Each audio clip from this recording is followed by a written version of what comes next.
Právě jsme na cestě najít jednoho z nejvzácnějších mytů České republiky.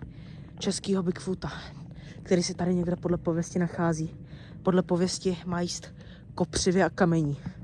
Ale prý straší a někdy i uloví nějakou tu slepici. Tak doufám, že ho najdeme. Pane, co víte o Bigfootovi, který se tady nachází? Žije tu už velmi dlouho, nejspíš 2000 let. Výborně. A myslíte si, že to je pověra, nebo je to i reálný? Je to skutečné. Včera mi zakousnu slepici. A viděl jste ho někdy na vlastní oči? Ne. A viděl ho někdy někdo z vaší rodiny? Jo. Tak já si jdu teda ověřit. Tak děkuji, pane. Ty mi říká, že by mohl být ten Bigfoot. Takže pán mě tady teda nechal a já se jdu do lesa podívat. Prý na tady té cestě už má Bigfoot žít a ta cesta vypadá fakt jako... Vypadá to docela nebezpečně, tak se s vámi uvidím, až něco najdu. Pán mi říkal, že tady tudy bych měl jít tak několik metrů a měl bych tam dorazit. Tamhle mi pán říkal, že on chodí jíst kopřivy, protože prý se živí kopřivama a kameníma. Takže já tady počkám. Tady je taková hezká cesta, ale schválně uvidím.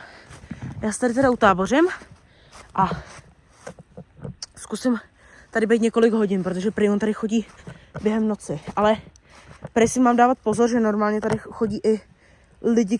Já jsem se utábořil, mám tady spacák a mám tady pár základních věcí, ale moc se tady neuleveloval, kdyby se něco stalo, tak abych byl první v obraze.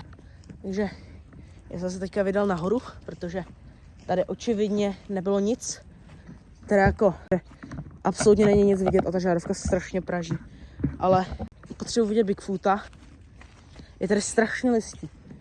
A tady nic v podstatě není. Takže musím se vydat ještě tam výš nahoru, na tu cestu, kde pán říkal, že má Bigfoot hnízdo. Já jsem něco někde zaslyšel. Ale já nevím teďka, nevidím přímo, kde je. Že svítil na...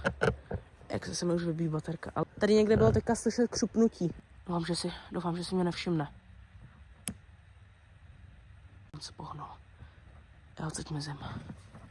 Takže vrátil jsem se tady po několika hodinách, už by měl spát. Takže tak se budu k němu podívat. Ale musím opatrně. Jestli mi uvidí, tak doufám, že se ze mě nestane borůvka. Tak krás. Ale má lidský oblečení.